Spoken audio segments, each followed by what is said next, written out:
नमस्कार दोस्तों, आपका स्वागत है नाइट सागा हिंदी पर, जहां आपको मिलेंगी डार्क, एक्शन और थ्रिल से भरी वेब नॉवेल्स की पूरी कहानी, आसान और दमदार हिंदी में। हम इस चैनल पर अलग अलग वेब नॉवेल्स की स्टोरी को अपने शब्दों में समझाते और प्रस्तुत करते हैं, ताकि हिंदी दर्शक भी इन शानदार कहानियों का आनंद ले सकें। यहाँ आपको मिलेगा एक्शन, बदला, पावर, डार्क फैंटेसी और जबरदस्त प्लॉट ट्विस्ट का पूरा मजा। वार्निंग साइन डिस्क्लेमर, इस चैनल पर प्रस्तुत की जाने वाली सभी वेब नॉवेल्स हमारी स्वयं की रचनाएं नहीं है। इन नॉवेल्स के सभी कॉपीराइट और अधिकार उनके मूल लेखक एवं प्रकाशकों के पास सुरक्षित है। हम केवल इन कहानियों का एक्सप्लेनेशन, समरी, रिव्यू अपने शब्दों में प्रदान करते हैं, केवल मनोरंजन और शैक्षिकी उद्देश्य से। हमारा उद्देश्य किसी भी प्रकार से कॉपीराइट का उल्लंघन करना नहीं है। यदि किसी लेखक, प्रकाशक या संबंधित पक्ष को हमारे कंटेंट से कोई आपत्ति हो तो कृपया हमसे संपर्क करें। हम तुरंत उचित कार्रवाई करेंगे। अगर आपको हमारा कंटेंट पसंद आए तो चैनल को सब्सक्राइब करें, वीडियो को लाइक करें और अपने दोस्तों के साथ शेयर करना न भूलें। अध्याय 1, एक सिस्टम का अचानक आगमन। आरव मल्होत्रा धीरे धीरे होश में आया और खुद को अस्पताल के बिस्तर पर लेटा हुआ पाया। हवा में तेज एंटीसेप्टिक की गंध फैली हुई थी। ये अस्पताल है, मैं अस्पताल में क्यों हूं? आरव ने भौहें सिकोड़ी। वह बेहद उलझन में था, लेकिन उसका दिमाग, जो अब सामान्य रूप से काम कर रहा था, जल्दी ही उसे सब याद दिलाने लगा। उसकी गर्लफ्रेंड प्रिया शर्मा ने उससे ब्रेकअप कर लिया था। दुख और गुस्से में वह अपनी सस्ती देसी कार लेकर शहर के बाहरी इलाके में निकल गया और तेज रफ्तार में गाड़ी दौड़ाने लगा ताकि अपने जज्बात हल्के कर सके। पहले बारिश हो चुकी थी, सड़क फिसलन भरी थी और रात भी काफी हो चुकी थी। दुर्भाग्य से उसका एक्सीडेंट हो गया। 120 मील प्रति घंटा से ज्यादा की रफ्तार में चल रही कार सड़क से फिसलकर लगभग 3 मीटर नीचे खेतों में जा गिरी। उसके बाद उसे कुछ याद नहीं था। उसे ये भी नहीं पता था कि कौन सा भला इंसान उसे वहां से निकालकर अस्पताल ले आया। शायद उसी वजह से वह अभी जिंदा था। चर्र, तभी वार्ड का दरवाजा खुला।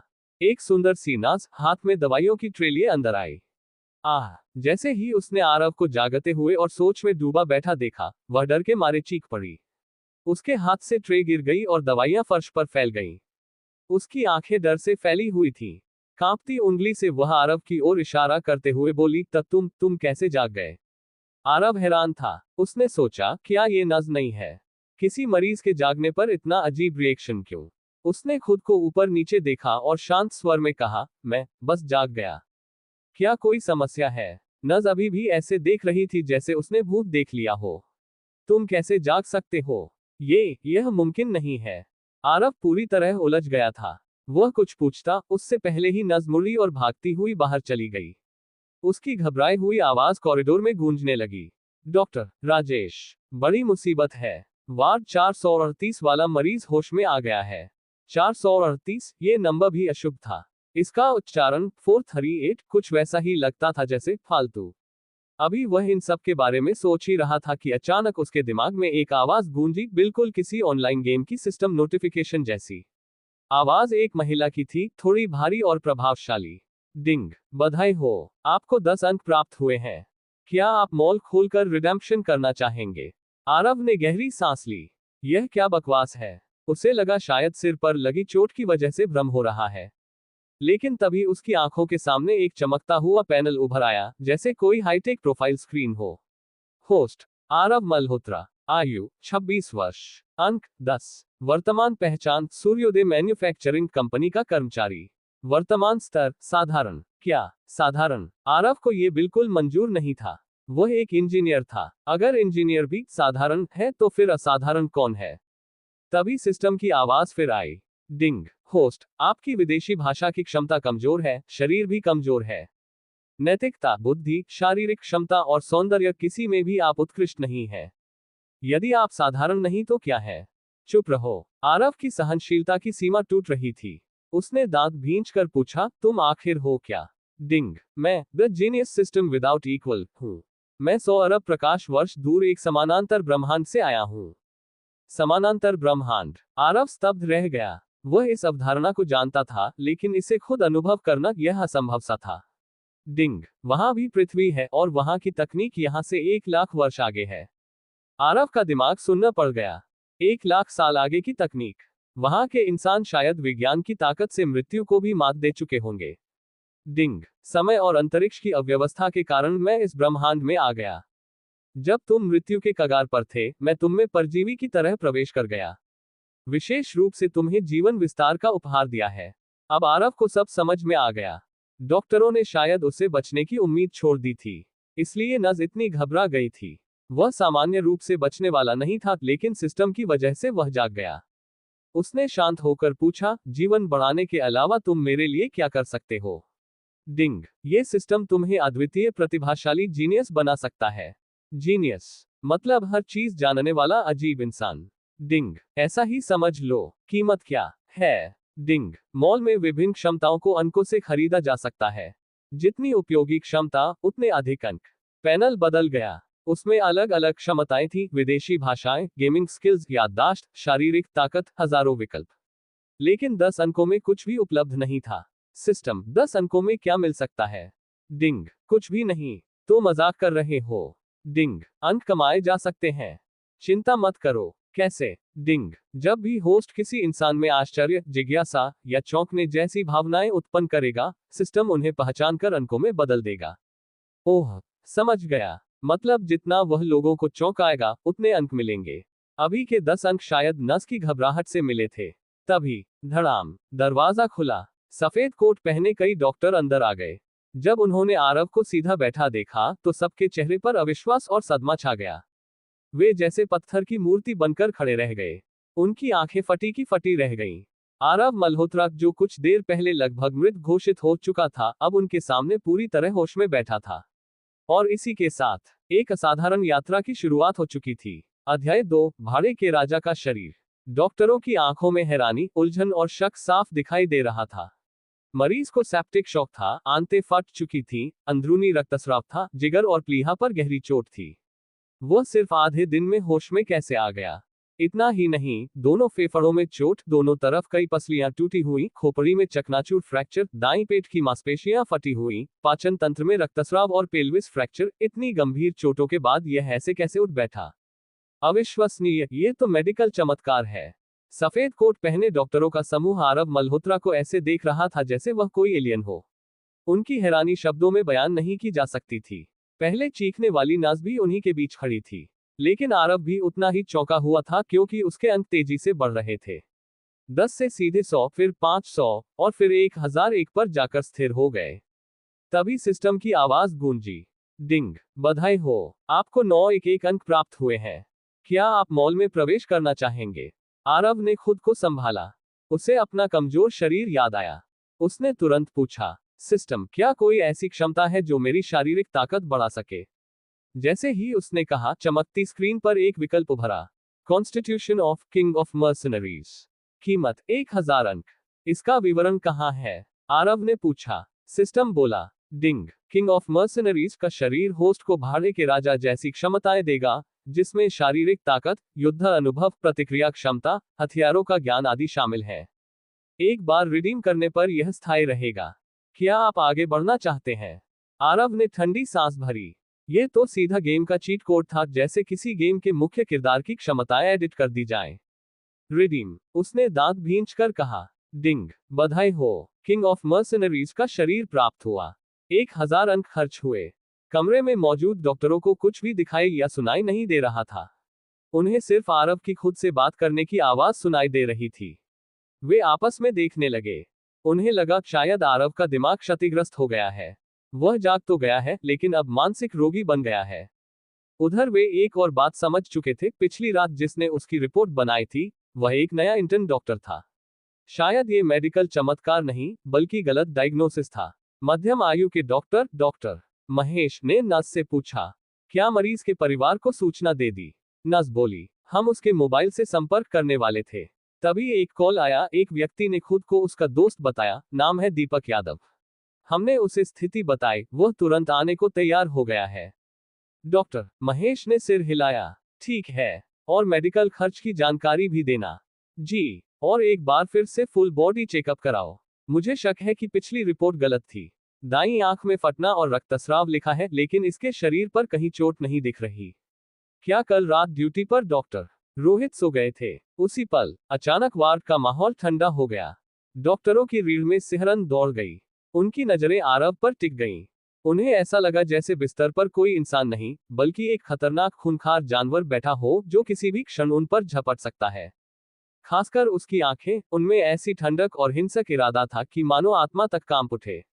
यह क्या था, भ्रम या सच? डॉक्टरों के माथे पर पसीना आ गया। उन्हें समझ नहीं आया कि एक इंसान का स्वभाव एक पल में इतना कैसे बदल सकता है।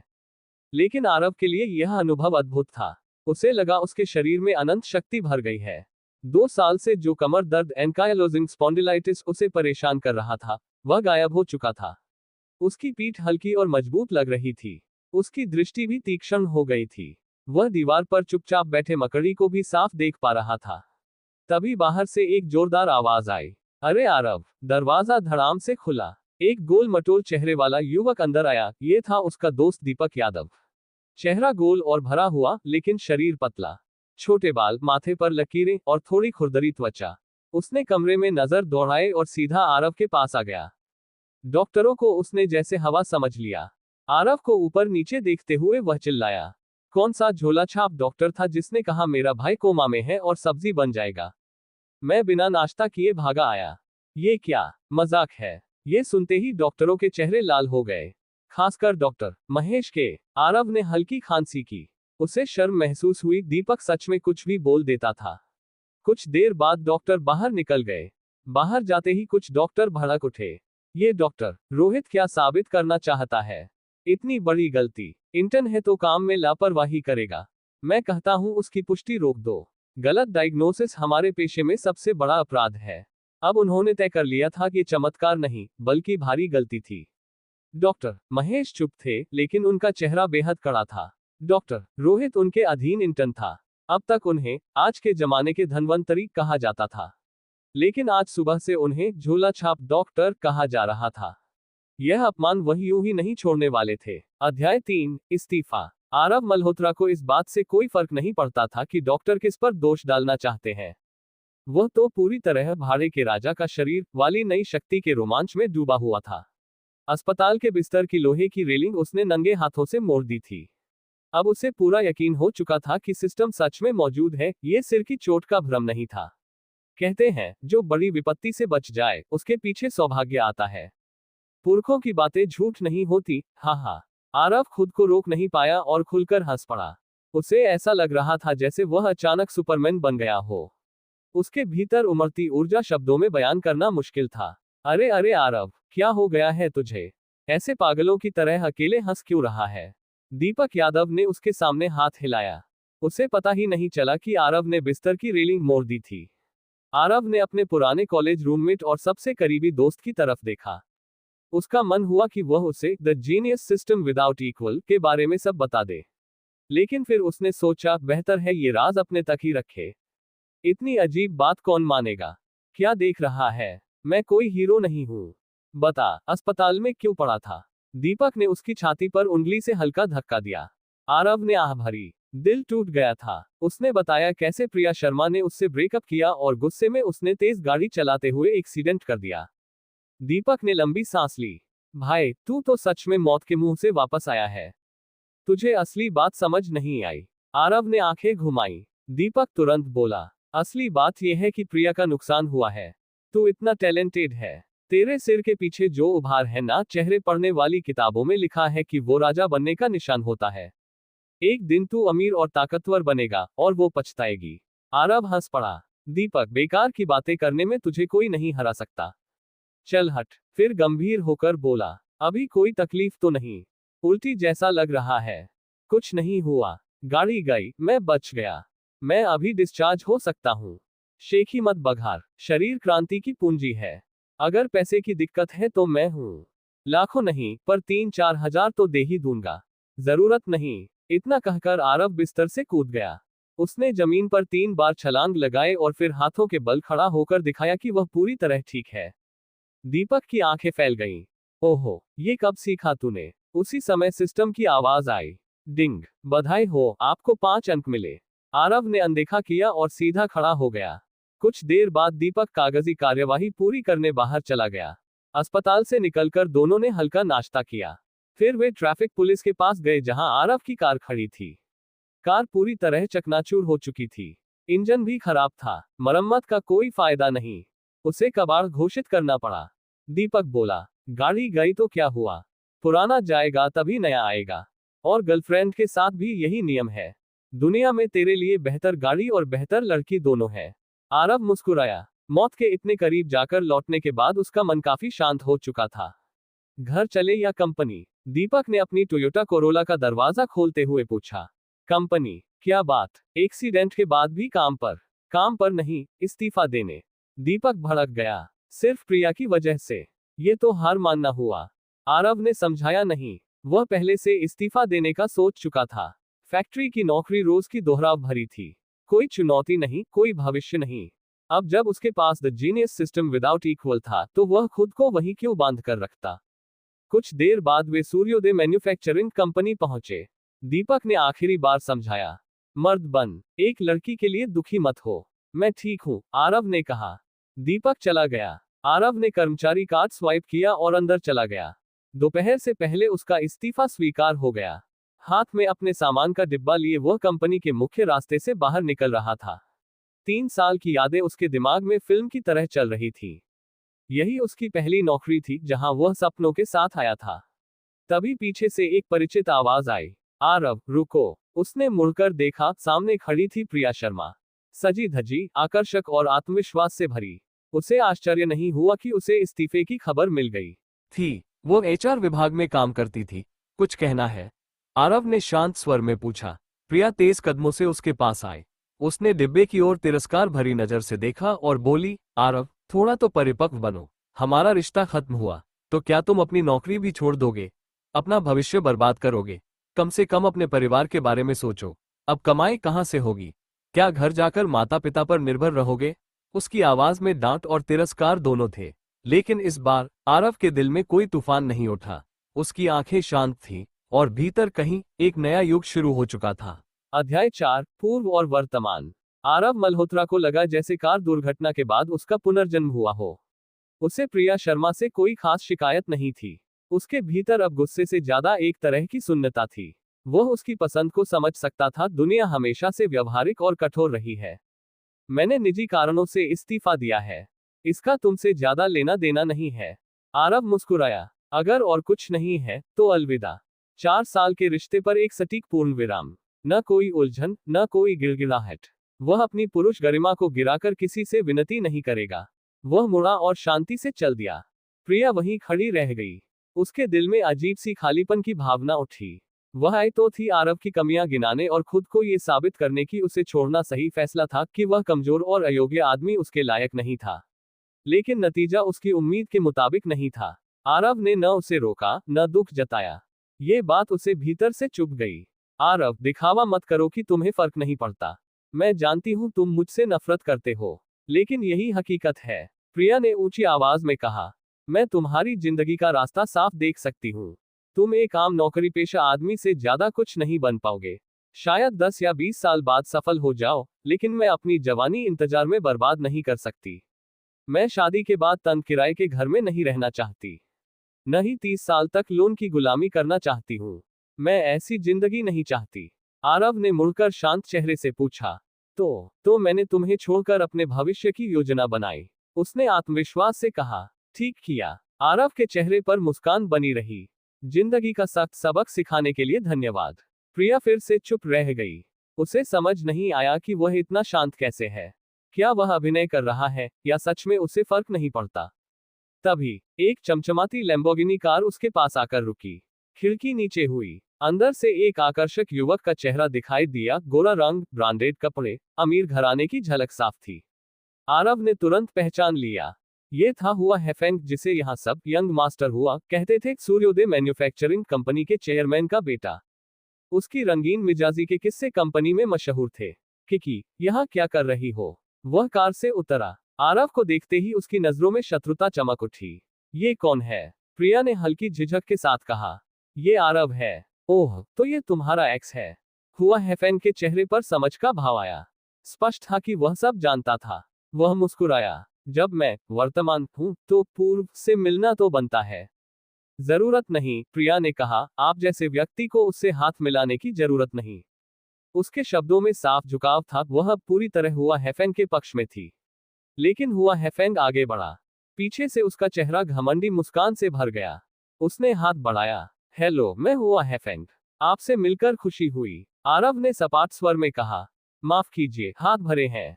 प्रिया झल्ला उठी। यंग मास्टर हुआ तुमसे हाथ मिला रहे हैं, ये तुम्हारा सम्मान है। आरव ने उसकी बात अनसुनी कर दी। 4 साल का रिश्ता, और वह अब उसके सामने किसी और को खुश करने के लिए उसे नीचा दिखा रही थी। उसे लगा जैसे वह पिछले 4 साल अंधा था। हुआ हैफेंग हंसा। आरव, तुम दिलचस्प हो। क्या मेरे असिस्टेंट बनोगे? सालाना $28,000 दूंगा। ये ऑफर मजाक था, ताना था।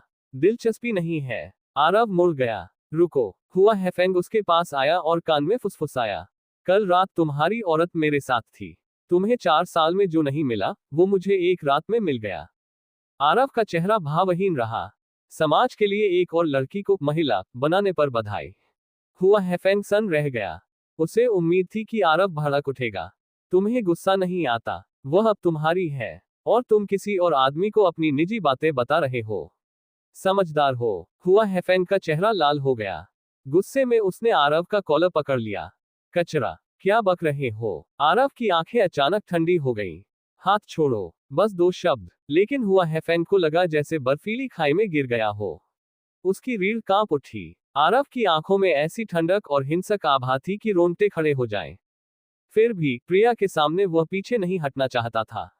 नहीं छोड़ूं तो मारोगे मुझे? उसकी बात पूरी भी नहीं हुई थी कि आरव ने हल्का सा झटका दिया। हुआ हैफेंग कई कदम पीछे लड़खड़ा गया, और अगले ही क्षण आरव का पैर बिजली की तरह उठा और सीधे उसके सीने पर जा लगा। अध्याय जारी।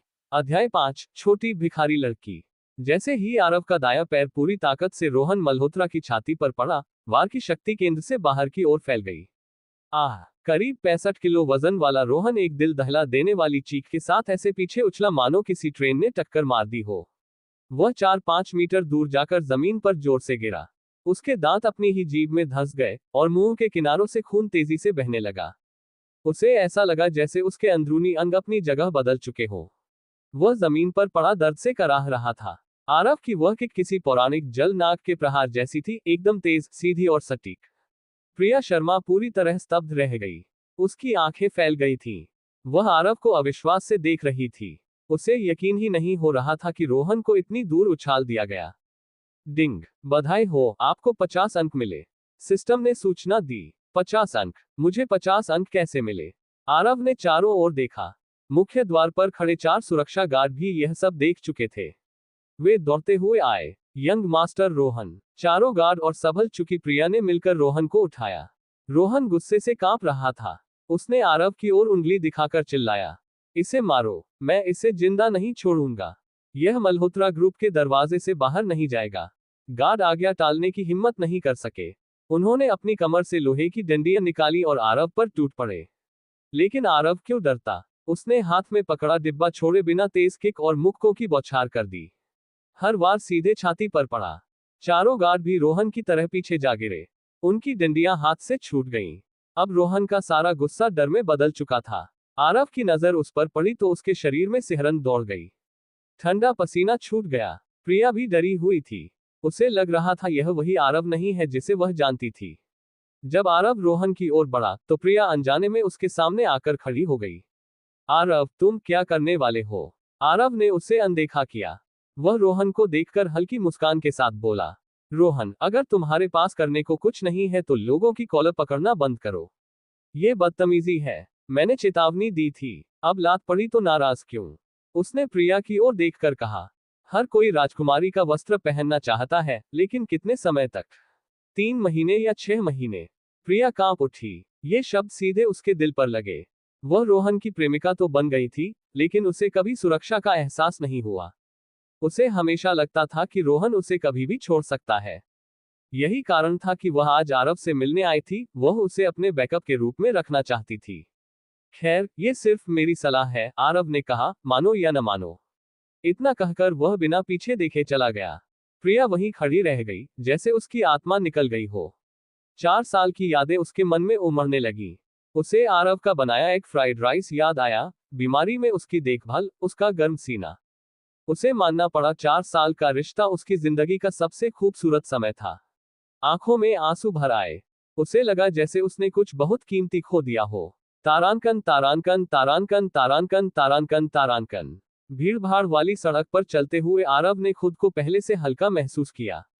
शायद इसलिए कि वह प्रिया का असली चेहरा देख चुका था, या इसलिए कि उसने मल्होत्रा ग्रुप छोड़ दिया था। कुछ देर बाद वह एक मॉल के सामने पहुंचा।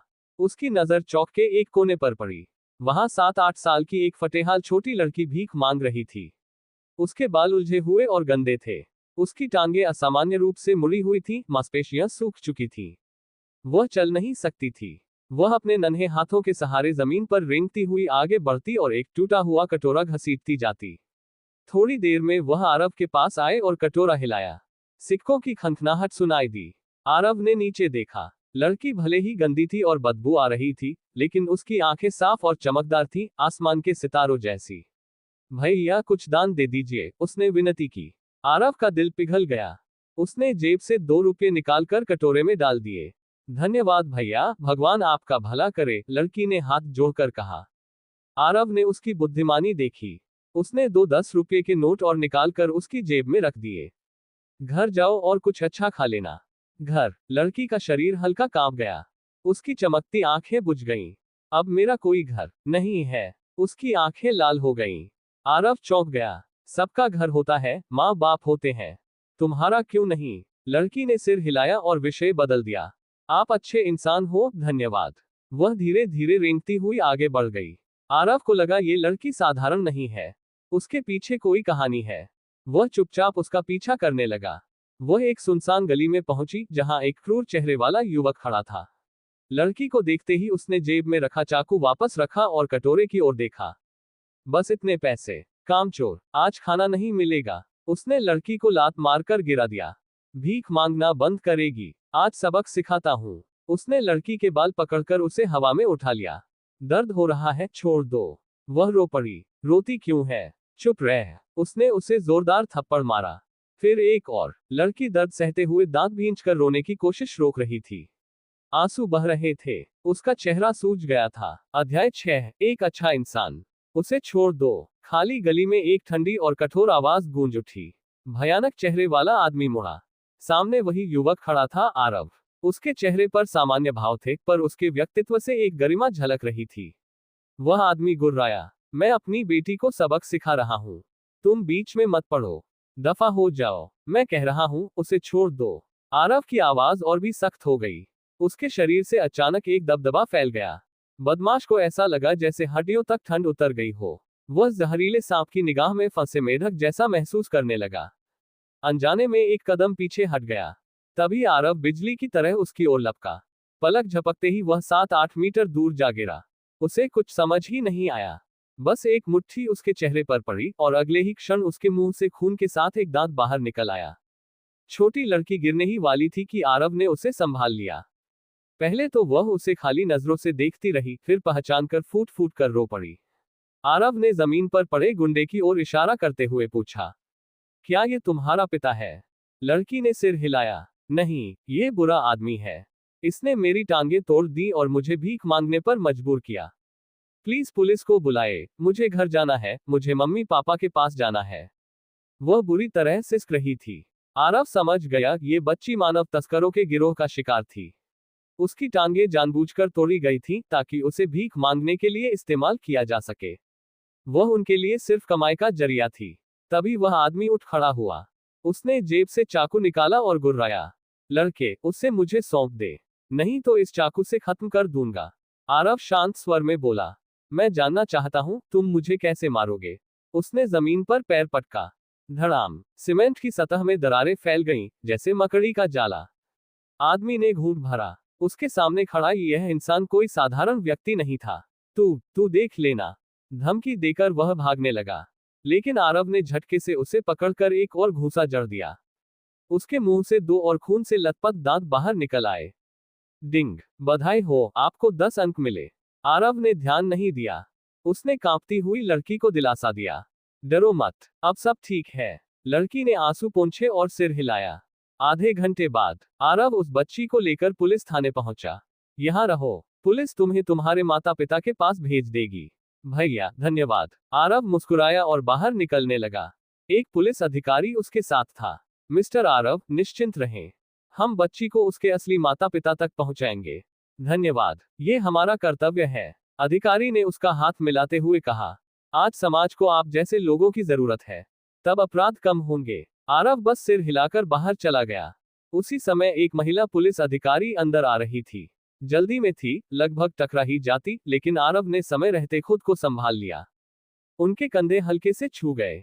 दोनों ने एक दूसरे की ओर देखा। महिला अधिकारी की आंखों में हल्का कंपकंपी थी, जबकि आरव शांत था। उसने हल्की मुस्कान दी और चला गया। टीम लीडर गु अधिकारी ने महिला से कहा। उसने पूछा, वह कौन था? एक अच्छा इंसान। अच्छा इंसान? उसे विश्वास नहीं हुआ। उसकी नजर में आरव की आंखें बेहद तेज और भयावह लगी थी। अधिकारी ने समझाया, उसने एक बच्ची को भीख मंगवाने वाले गिरोह से बचाया है। महिला अधिकारी की आंखों में नफरत चमकी। अच्छा, तो ये हमारे लिए शुरुआत है। अगर धागा मिल गया है तो हम पूरे गिरोह को खत्म कर देंगे। वह तेज कदमों से अंदर चली गई। तारांकन तारांकन तारांकन तारांकन तारांकन तारांकन।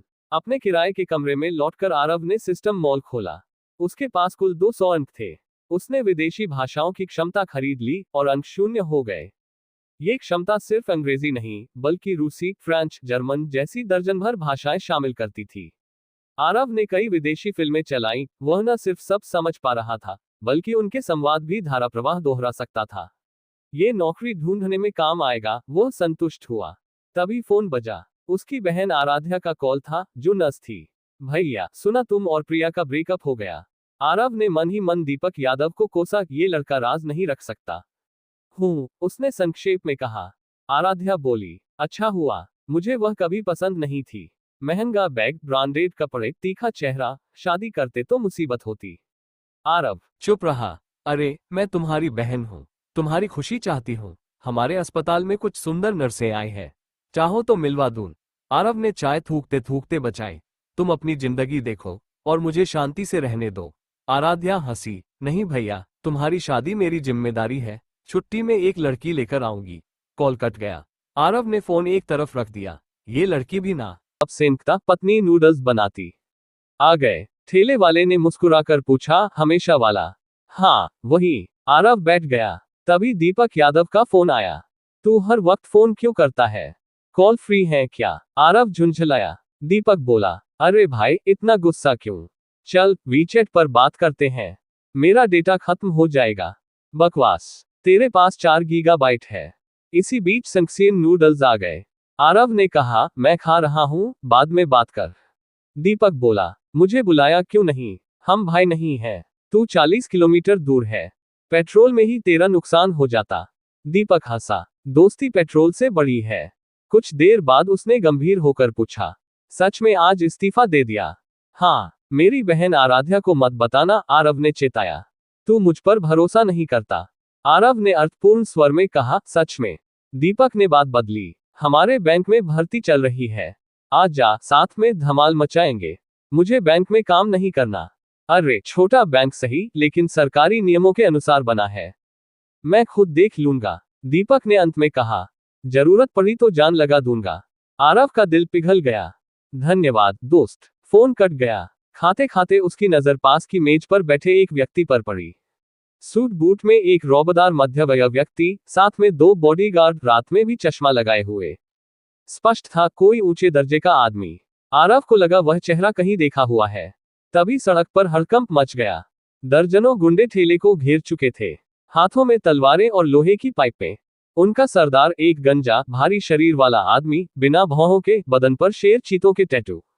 वही बदसूरत गुंडा आगे आया जिसे आरव ने दिन में पीटा था। बॉस, यही है। इसी ने उस लड़की को छुड़ाया। गंजे ने ठंडी नजर से आरव को देखा और बाकी ग्राहकों पर चिल्लाया, इस लड़के को छोड़कर बाकी सब दफा हो जाओ। ग्राहक भाग खड़े हुए। ठेले वाला मालिक घबराकर आगे आया और कुछ पैसे उसके हाथ में थमा दिए। साहब, बात से हल निकालिए, ग्राहक मत भगाए। गंजे ने उसे लात मारकर गिरा दिया। चुपचाप खड़े रहो, नहीं तो तुम्हें भी काट दूंगा। उसने पैसे भी वापस नहीं किए। मालकिन ने जल्दी से अपने पति को उठाया और इशारे से चुप रहने को कहा। अब पूरा माहौल खामोश था। सड़क के बीचों बीच बैठा था सिर्फ एक आदमी, आरव। वह आराम से नूडल्स का आखिरी कौर खा रहा था। गंजा सरदार घूरते हुए बोला, लड़के, तूने गलत लोगों से पंगा लिया है। आरव ने चॉपस्टिक नीचे रखी, धीरे से सिर उठाया। उसकी आंखों में वही शांत ठंडी चमक थी। तो तुम लोग आ ही गए। अध्याय 8, अत्याचारी और निर्दयी। धड़ाम टिल्डा। गंजे सरदार ने आरव की मेज पर जोर से हाथ मारा। उसकी आंखों में जहरीली नफरत भरी थी। लड़के, तेरी वजह से मेरे 20 कमाई के साधन पुलिस ने छीन लिए। मेरे 5 आदमी भी अंदर हैं। अब हिसाब कैसे बराबर करूं? वह जिन कमाई के साधनों की बात कर रहा था, वे मासूम बच्चे थे जिनकी टांगे तुड़वाकर वह भीख मंगवाता था।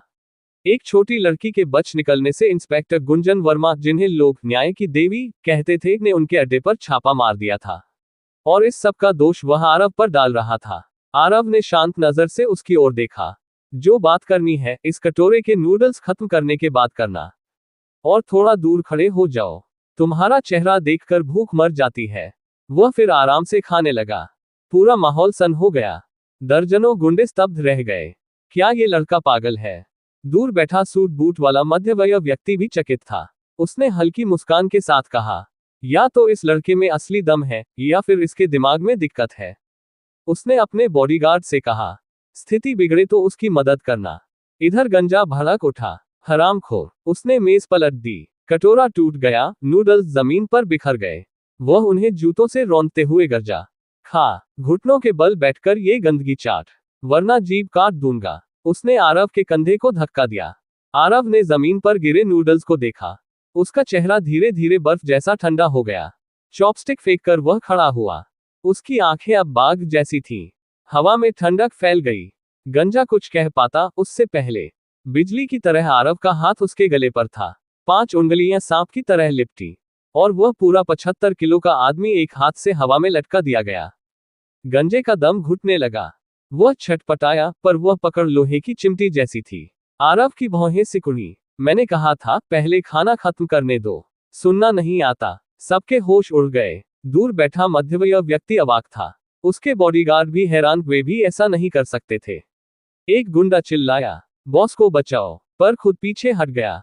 दर्जनों लोग तलवारें और पाइप लेकर टूट पड़े। आरव हंसा, लो, तुम्हारा बॉस वापस। उसने गंजे को गोले की तरह भीड़ में फेंक दिया। धम्मा। 5-6 लोग उससे टकराकर गिर पड़े। खून उछला। सन्नाटा। अगले ही पल, धड़ाम धड़ाम, आरव के 2 मुके 2 आदमी हवा में उछले जैसे ट्रक से टकराए हो। कई और गिर पड़े। दूर से देख रहा सूट बूट वाला व्यक्ति अब पूरी तरह स्तब्ध था। गंजा घायल होकर चिल्लाया, काट डालो इसे। दर्जनों लोग लकड़बग्घों की तरह झपटे। आरव की आंखों में ठंडी चमक थी। आज जो भी आया है, कोई खड़ा नहीं बचेगा। वह पीछे हटने के बजाय आगे बढ़ा, और युद्ध शुरू हुआ। अध्याय 9। अजेय। गरजती हुई भीड़ के आगे आगे एक भारी भरकम आदमी पूरी रफ्तार से दौड़ रहा था। उसकी आंखें थाल जैसी गोल थीं। हाथ में माचिटी लिए वह सीधे आरव की ओर झपटा। लेकिन वार करने से पहले ही उसे एहसास हुआ कि उसके पैरों की रफ्तार रुक नहीं रही। और अगले ही पल दोनों की जोरदार टक्कर हुई। आह! उसकी दिल दहला देने वाली चीख गूंज उठी। टक्कर इतनी भयानक थी कि उसके शरीर की हड्डियां जैसे चटक गईं। वह जमीन पर गिरकर 4-5 मीटर तक घिसटता चला गया। उसके पीछे दौड़ रहे कई आदमी आपस में टकराकर गिर पड़े। आरव के होठों पर हल्की तिरस्कार भरी मुस्कान थी। आंखें बर्फ जैसी ठंडी। उसने दिशा बदलते हुए एक आदमी की लात मारती हुई टांग पकड़ ली। एक झटके में उसकी टांग घुटने पर उल्टी वी आकार में मोड़ दी। भयानक चीख हवा में गूंज उठी। फिर उसने उस घायल आदमी को पीछे आती भीड़ की ओर उछाल दिया। अचानक हुए हमले से कई लोग संतुलन खोकर गिर पड़े। इसी बीच 2 लोग माचिटी लेकर पीछे से आरव पर टूट पड़े। वह सहज प्रतिक्रिया में घूम गया। उसके दोनों मुंह के बिजली की तरह आगे बढ़े। धम। दोनों के हाथों की कलाइयां उतर गईं। वे दर्द से कराहते हुए पीछे हट गए। आरव अब बाघ और चीते का संगम था। एक अजेय शक्ति। भीड़ के चेहरों पर डर उतर आया। उनके वार कमजोर पड़ने लगे। लेकिन आरव, जो अब उग्र रूप ले चुका था, रुका नहीं।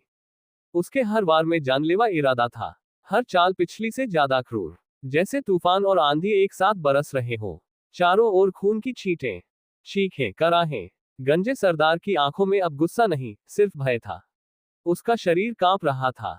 माथे से पसीना मोतियों की तरह टपक रहा था। वह यकीन नहीं कर पा रहा था। क्या यह इंसान है? नहीं, ये तो राक्षस है। पलक झपकते ही दर्जन भर लोग ढेर हो चुके थे। दूर खड़ा सूट बूट वाला व्यक्ति भी अब सन्न था। उसके दोनों बॉडीगार्ड, जो पूर्व विशेष बलों के प्रशिक्षित सैनिक थे, भी स्तब्ध थे। वे समझ ही नहीं पा रहे थे कि आरव इतनी तेजी से वार कैसे कर रहा है। धम। आरव ने एक और आदमी को लात मारकर 7-8 मीटर दूर फेंक दिया। फिर उसने एक माचिटी झपट ली। हवा में मौत की सर्द गंध भर गई। वह भीड़ में कूद पड़ा। माछिटी हवा को चीरती हुई तूफान की तरह घूमी। एक एक कर लोग खून के तालाब में गिरने लगे, जिसे सब शिकार समझ रहे थे। वह अचानक खूंखार दरिंदा बन चुका था। वह भद्दा, डरावना चेहरा वाला आदमी कब का भाग चुका था। जब आखिरी आदमी भी दर्दनाक चीख के साथ गिर पड़ा, आरव ने ठंडी नजर से गंजे को देखा। माछिटी से टपकता खून जमीन पर जमा हो रहा था। गंजा जड़ हो चुका था। क्या करना चाहते हो? हम नाग संघ से हैं, वह हकलाया। आरव ने धीमे से उपहास किया। नाग संघ? वह क्या चीज है? अगले ही पल वह काली आंधी की तरह दौड़ा। अमानवीय ताकत से गंजे को दबोच लिया। माछिटी हवा में चमकी, सीधे उसके सिर को दो भाग करने को तैयार। गंजे की आंखें सिकुड़ गईं। उसे लगा मानो यमराज सामने खड़े हो। धड़ाम! अचानक कान फाड़ देने वाली गोली की आवाज गूंजी। रुको! एक सख्त स्त्री स्वर गरजा। आरव का हाथ हवा में थम गया। माछिटी गंजे के सिर के ऊपर मौत की दरांती की तरह रुकी थी। डर के मारे गंजे की पैंट भीग चुकी थी। वह बेहोश होकर गिर पड़ा। दोनों ओर सड़क पुलिस गाड़ियों से घिर चुकी थी। दंगा रोधी दस्ते ढाले उठाए खड़े थे। 20 से ज्यादा पुलिसकर्मी बंदूकें ताने हुए थे। आगे खड़ी थी इंस्पेक्टर गुंजन वर्मा। उसकी आंखें शांत पर कठोर, छोटे सलीके से सजे बाल, सशक्त व्यक्तित्व। काली वर्दी में भी उसका तेज छिप नहीं रहा था। वह लाउडस्पीकर उठाकर बोली, 5 सेकंड में हथियार नीचे रखो। 5, 4, 3। आरव ने उसे पहचान लिया। सुबह थाने में मिली वही अधिकारी। वह पुलिस से सीधे टकराना नहीं चाहता था। 2 गिनते ही उसने माछिटी जमीन पर फेंक दी। 2 विशेष पुलिसकर्मी आगे बढ़े और उसे काबू में कर लिया। घायलों से भरी जमीन देखकर गुंजन की भौहें सिकुड़ गईं। सड़क पर गिरोह बनाकर चाकू से हमला करना, कानून और जनता की सुरक्षा की धज्जियां उड़ाना, सबको हिरासत में लो। जी मैडम। आरव चुप रहा। वह जानता था अभी कुछ कहने का फायदा नहीं। दूर खड़ा सूट बूट वाला व्यक्ति आखिर उठा। उसने अपने सहायक से कहा, उस युवक की पूरी जानकारी निकालो और उसे सरकारी वकील दिलवाओ। ये लड़का मेरा है। जी सर। अगले दिन पुलिस पूछताछ कक्ष। नाम आरव, उम्र 26। सार्वजनिक जगह पर चाकू क्यों चलाया? आत्मरक्षा थी। हथकड़ी पहने आरव शांत बैठा था। गुंजन ने मेज पर अस्पताल की रिपोर्ट पटकी। 20 मामूली घायल, 8 गंभीर। और तुम कह रहे हो आत्मरक्षा? आरव शांत स्वर में बोला, मैडम, उस सड़क पर पुलिस निगरानी कैमरे है, फुटेज देख लीजिए। गुंजन ने कठोर स्वर में कहा, मुझे काम सिखाने की जरूरत नहीं, और दुर्भाग्य से जहां तुमने चाकू चलाया वहां कोई कैमरा नहीं है। आरव ने भौं उठाए। कैमरा नहीं तो गवाह तो है। ढाबे वाला बता सकता है कि मुझे मजबूर किया गया था। अध्याय 10, एक बहाना। इंस्पेक्टर गुंजन वर्मा ने आरव को ऊपर से नीचे तक गौर से देखा। अब उन्हें याद आया, ये वही युवक था जिसने सुबह एक छोटी बच्ची को अपराधी गिरोह से बचाया था और थाने के बाहर उनसे संक्षिप्त मुलाकात हुई थी। उसी की वजह से वे उस गिरोह तक पहुंच पाई जो बच्चों के हाथ पैर तोड़कर उनसे भीख मंगवाता था। आज उन्होंने ऐसे 20 बच्चों को छुड़ाया था। ये सोचकर उनकी निगाह कुछ नर्म पड़ गई। Team leader Gunjan. पूछताछ कक्ष का दरवाजा खुला। एक पुलिसकर्मी अंदर झुका। गुंजन ने बाकी 2 अधिकारियों को पूछताछ जारी रखने का आदेश दिया और बाहर आ गई। हमने उन लोगों की पहचान कर ली है, अधिकारी ने बताया। गंजे का असली नाम राकेश यादव उर्फ गंजा है। बाकी 20 उसके आदमी हैं। वे उन्हीं 5 लोगों के गिरोह से जुड़े हैं जिन्हें आज दोपहर पकड़ा गया था। गुंजन चौंक गई। सब कुछ एकदम स्पष्ट हो गया। मतलब राकेश यादव बदला लेने आया था? जी मैडम, मैंने ढाबे वाले से भी बात की। उसने पुष्टि की कि आरव शांति से नूडल्स खा रहा था। तभी राकेश और उसके लोग चाकू और लोहे की पाइप लेकर आए। मेज पलट दी और यहीं से झगड़ा शुरू हुआ। गुंजन की आंखें गंभीर हो गईं। आरव की पृष्ठभूमि जांच ली। जी, साधारण किसान परिवार में जन्म, शिवपुर प्रांत का रहने वाला। 3 साल पहले पश्चिम आकाश वैमानिकी विश्वविद्यालय से स्नातक। सूर्यांश इंडस्ट्रीज में नौकरी करता था। माता पिता किसान है। एक छोटी बहन रिद्धि जो विजयनगर के सरकारी अस्पताल में नर्स है। बाकी सब सामान्य। गुंजन ने बीच में रोक दिया। कुछ अजीब लगा। अधिकारी ने सिर हिलाया। नहीं मैडम, सब सामान्य है। गुंजन की भौहें तन गईं। सामान्य? उसने अकेले 28 हथियारबंद लोगों को गिरा दिया। खुद खरोंच तक नहीं आई। हमारे स्पेशल टास्क फोर्स के जवान भी ऐसा प्रदर्शन नहीं कर सकते। अधिकारी स्तब्ध था। सही कह रही हैं, पर एक साधारण आदमी में इतनी क्षमता कैसे? यही तो सवाल है। कुछ पल सोचकर वह बोली, कहीं बचपन में किसी उस्ताद से गुप्त प्रशिक्षण तो नहीं लिया? अधिकारी हल्का मुस्कुराया। जैसे किसी पहाड़ों में रहने वाले सन्यासी से। गुंजन ने आंखें घुमा ली। फिल्में कम देखा करो। तभी एक जवान अधिकारी दौड़ता आया। मैडम, विजयनगर लॉ फर्म के वरिष्ठ अधिवक्ता गौरव त्रिपाठी आरव की जमानत के लिए आए हैं। गुंजन और अधिकारी दोनों चौंक गए। गौरव त्रिपाठी शहर के शीर्ष वकीलों में से एक। साधारण व्यक्ति उनकी सेवाएं नहीं ले सकता। आरव आखिर है कौन? पूछताछ कक्ष के अंदर। डिंग, बधाई हो, 10 अंक प्राप्त। डिंग, बधाई हो, 20 अंक प्राप्त। आरव के मन में जीनियस सिस्टम की सूचनाएं गूंज रही थी। गंजे और उसके गिरोह से लड़ाई के बाद उसके अंक 250 से अधिक हो चुके थे। दरवाजा खुला। गुंजन अंदर आई। उन्होंने हथकड़ी खुलवाने का आदेश दिया। तुम जा सकते हो, आरव। आरव मुस्कुराया। तो यह आत्मरक्षा साबित हो गई। गुंजन ने ठंडे स्वर में कहा, आत्मरक्षा या आवश्यकता से अधिक बल प्रयोग। अगर तुमने परोक्ष रूप से अपराधियों के खिलाफ हमारी मदद न की होती तो इतना आसान नहीं होता। आरव ने हल्का झुककर कहा, तो आपकी उदारता के लिए धन्यवाद इंस्पेक्टर। वह दरवाजे की ओर बढ़ा। रुको, गुंजन ने उसे रोका। तुमने ये लड़ाई की कला कहाँ सीखी? तुम्हारी फाइल में किसी प्रशिक्षण का उल्लेख नहीं है। आरव एक पल रुका, फिर मुस्कुराया। गांव में एक बूढ़ा भिखारी था, उसी से सीखा। अधिकारी चौंक गया। गुंजन ने पैनी नजर से पूछा, नाम? असल नाम नहीं पता। गांव वाले उसे पगला बाबा कहते थे। अब कहाँ है? कुछ साल पहले गुजर गया। पहाड़ियों में दफनाया गया। आरव का जवाब सहज था। कहानी में कोई दरार नहीं थी। गुंजन उसकी आंखों और चेहरे की बारीक अभिव्यक्तियां पढ़ने की कोशिश करती रही, पर कुछ पकड़ नहीं पाई। थाने के बाहर सुनहरे फ्रेम का चश्मा पहने अधीर व्यक्ति ने हाथ मिलाया। नमस्कार श्री आरव। आरव समझ गया, आपने मेरी जमानत करवाई? जी हाँ, चौधरी वीरेंद्र प्रताप जी के आदेश पर। चौधरी वीरेंद्र प्रताप? वकील मुस्कुराया। चंद्रगिरी भवन के मालिक। आरव की भौहें सिकुड़ गईं। उसे याद नहीं था कि वह कभी ऐसे किसी प्रभावशाली व्यक्ति से मिला हो। अध्याय 11, सुरक्षा मिशन। चौधरी वीरेंद्र प्रताप का नाम सुनते ही आरव के मन में हलचल मच गई।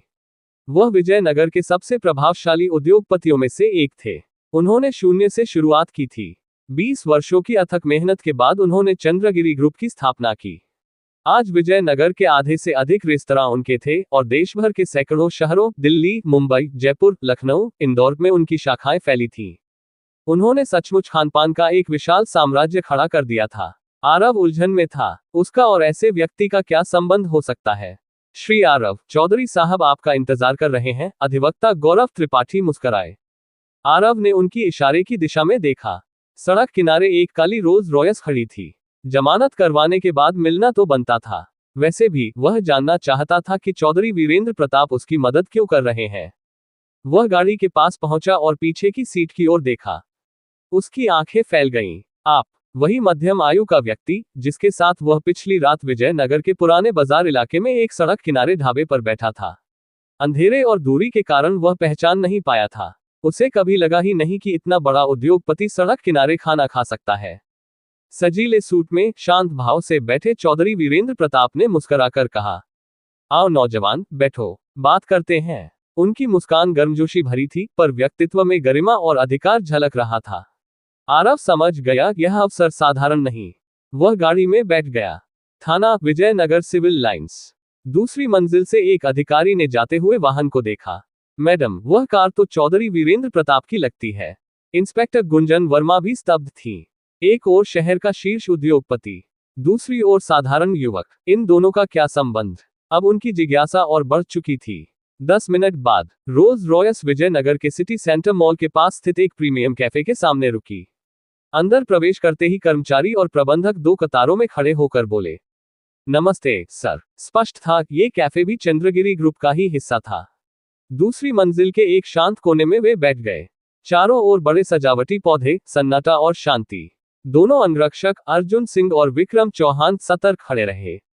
चौधरी साहब मुस्कुराए। रात सिविल लाइंस थाने में गुजरी है। भूख लगी होगी थोड़ी सी, आरव ने सहजता से कहा।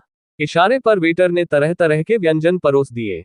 काठी रोल, रस मलाई, दलिया, मक्के का सूप, पनीर स्टेक, पराठे। मेज खुशबू से भर गई। आरव ने औपचारिकता नहीं की। वह सचमुच भूखा था। चौधरी साहब हंसे। युवा होना अच्छा है, जो चाहो खा सकते हो। हमारी उम्र में जरा भी लापरवाही से सेहत बिगड़ जाती है। आरव सीधे मुद्दे पर आया। चौधरी साहब, मुझे नहीं लगता आपने सिर्फ नाश्ता कराने के लिए जमानत करवाई। हाँ हाँ, सीधे बात करने वाले हो, मुझे पसंद है। उन्होंने इशारा किया। विक्रम एक अनुबंध लेकर आया और आरव के सामने रख दिया। कल रात मैंने तुम्हारी क्षमता देखी। तुम सिर्फ साहसी नहीं, अत्यंत कुशल योद्धा भी हो। तुमने अकेले 20 से अधिक हथियारबंद गुंडों को गिरा दिया। मैं चाहता हूं कि तुम 3 महीने तक किसी की सुरक्षा करो। इसके बदले तुम्हें 20 लाख रुपये मिलेंगे। आरव कुछ पल चुप रहा। 20 लाख 3 महीने के लिए? किसकी सुरक्षा? मेरी बेटी की। वह कहाँ पढ़ती है? आर्यावर्त विश्वविद्यालय, विजयनगर कैंपस। मतलब मुझे छात्र बनकर गुप्त रूप से उनकी रक्षा करनी होगी। बिल्कुल, वह बॉडीगार्ड पसंद नहीं करती। अगर मैं खुलकर सुरक्षा लगाऊंगा तो वह उनसे बचने के लिए हर संभव चाल चलेगी। उनका नाम आर्या प्रताप। आरव हल्का मुस्कुराया। मेरी उम्र 26 साल है। चौधरी साहब हंसे। तुम अभी भी युवा दिखते हो। कैंपस में कोई शक नहीं करेगा। मेरे अंगरक्षक छात्र जैसे नहीं लग सकते। आरव ने सिर हिलाया। एक आखिरी सवाल पूछो। 3 महीने ही क्यों? चौधरी वीरेंद्र प्रताप की आवाज गंभीर हो गई। मुझे विश्वास है कि 3 महीनों में मैं अपने सबसे बड़े व्यावसायिक प्रतिद्वंद्वी को बाजार से बाहर कर दूंगा। तब उसके पास मुझे या मेरी बेटी को नुकसान पहुंचाने के लिए गुंडे रखने के साधन नहीं होंगे। और मैं खुद भी अधिक समय अपनी बेटी के साथ बिता सकूंगा। उनकी आंखों में एक चिंतित पिता साफ दिखाई दे रहा था। डिस्क्लेमर, इस वीडियो में बताई गई वेब नॉवेल हमारी स्वयं की रचना नहीं है। इसके सभी कॉपीराइट और अधिकार मूल लेखक एवं प्रकाशक के पास सुरक्षित है। हम केवल एक्सप्लेनेशन, समरी, रिव्यू प्रदान करते हैं, केवल मनोरंजन और शैक्षिकी उद्देश्य से। अगर आपको वीडियो पसंद आए तो चैनल को सब्सक्राइब करें, वीडियो को लाइक करें और अपने दोस्तों के साथ शेयर करना न भूलें।